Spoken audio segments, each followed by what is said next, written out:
የገበያ መረጋጋት፣ የገቢ መሰብሰብ፣ ህገወጥ ንግድ ቁጥጥርና የኢትዮጵያ አዲስ አበባ ታምርት ንቅናቄ ግብረ ኃይል የትንሣኤ በዓልን አስመልክቶ በመዲናዋ የተረጋጋና ፍትሐዊ የሆነ የግብይት ስርዓት እንዲኖር የቅድመ ዝግጅት ስራዎችን ገምግሟል። የአዲስ አበባ ከተማ ምክትል ከንቲባና የኢንዱስትሪ ልማት ቢሮ ኃላፊ እንዲሁም የግብረ ኃይሉ ሰብሳቢ አቶ ጃንጥራር አባይ ለትንሣኤ በዓል በማህበረሰቡ ዘንድ ለግብአትነት የሚውሉ ምርቶች በስፋት ወደ መዲናዋ እየገቡና እየገቡ ያለ በመሆኑ የምርት አቅርቦት እጥረት እንደሌለ ገልጸዋል። ከአቅርቦት አንጻር መሰረታዊ የሆነ የሰብል ምርት አቅርቦት ችግር የለም።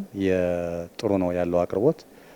እንደዚሁም ደግሞ የአትክልትና ፍራፍሬ እንደ የሽንኩርት የመሳሰሉት አቅርቦቶች መሰረታዊ የሆነ ችግር የለም። አቅርቦቱ በስፋት እየገባ ነው ያለው ወደ ገበያው። የእንስሳትና እንስሳት ውጤቶችም አቅርቦት በጥሩ ሁኔታ ነው እየገባ ያለው። በተመሳሳይ የኢንዱስትሪ ምርቶች ላይ እጥረት እንዳይከሰት በትኩረት ሲሰራ መቆየቱን የገለጹት አቶ ጃንጥራር የተገኘውን ውጤት ከማስቀጠል አኳያ በትኩረት እየተሰራ ነው ብለዋል። የኢንዱስትሪ ምርቶች እንደ ዱቄት፣ ፓስታ፣ ማካሮኒ ያለው የአቅርቦት ችግር መሰረታዊ በሆነ መንገድ የለም። በተመሳሳይ ሁኔታ የነዳጅ አቅርቦትም ባለፈው ገጥሞን የነበረው ችግር አሁን ላይ አዲስ አበባ የተረጋጋ እና በቂ አቅርቦት አለ። ይህንን ሬጉሌት የማድረግ የመከታተል እና ምናልባት በሰው ወለድ የሆኑ እጥረቶች እንዳይከሰቱ ደግሞ የሚመለከተው ሕግ የማስከበር አካል ተቋማዊ በሆነ መንገድ በግብረ ኃይሉ ስምሪት እየተሰጠው አመራር እንዲሰጥ የማድረግ አቅጣጫን የተከተለ ግምገማ ነው ያደረግነው። እነዚህ ምርቶች በተገቢ ሁኔታ እንዲሰራጩ ከቅድመ ዝግጅት ጀምሮ ከማዕከል እስከ ወረዳ አስፈላጊው ድጋፍና ቁጥጥር እየተደረገ መሆኑን የጠቆሙት አቶ ጃንጥራር አሁንም የምርት አቅርቦቱን፣ የግብይት ዋጋውን እንዲሁም የመሸጫ ቦታዎችን የማስፋት ስራዎችን ጨምሮ በተደራጀ የስምሪት አግባብ በወጥነት የመስክ ምልከታ በማድረግ የድጋፍና የቁጥጥር ስራዎችን ይበልጥ ማጠናከር ይገባል ብለዋል።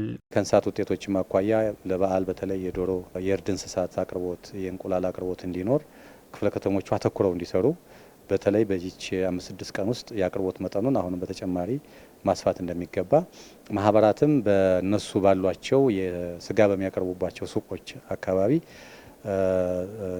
አቅርቦት እንዲኖር የማድረግ ስራ ፕላን ተደርጎ ትስስር ተፈጥሯል። ይህም ችግር የለበትም።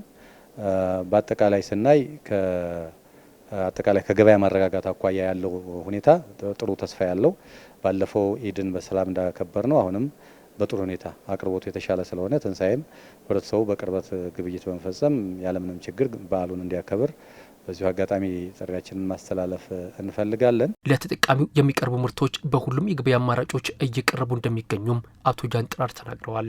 የማህበራት ንግድ ድርጅት፣ የገበያ ማዕከላቶቻችን፣ የእሁድ ገበያ እንደዚሁም ነጻ ገበያው እነዚህን ሁሉ በማሳተፍ በግብይቱ ምንም አይነት ጥረት ሳይከሰትበት ማህበረሰቡ በቅርብ ግብይቱን የሚፈጽምበትና ምርቶቹን የሚያገኝበት ሁኔታ እንዴት ነው የተመቻቸው የሚለውን አይተናል። በሁሉም በኩል በሁሉም ክፍለ ከተማ ዝግጅቱ አበረታችና መልካም ነው የሚል አለን። የቅድመ ዝግጅት ስራዎችን ጨምሮ በዘላቂነት በምርት አቅርቦት፣ በህግ ማስከበር፣ በኢመደበኛ ንግድ፣ በምሽት ንግድ እንቅስቃሴ፣ በገቢ አሰባሰብና በሚዲያና ህዝብ ግንኙነት ላይ የተሰሩ ስራዎችንና የመጡ ለውጦችን በማስቀጠል በቀጣይም አሰራሮችን በማስፋት በመዲናዋ የተረጋጋና ፍትሐዊ የሆነ የግብይት ስርዓት እንዲኖር ሁሉም ባለድርሻ አካል በባለቤትነት ሊሰራ ይገባልም ተብሏል።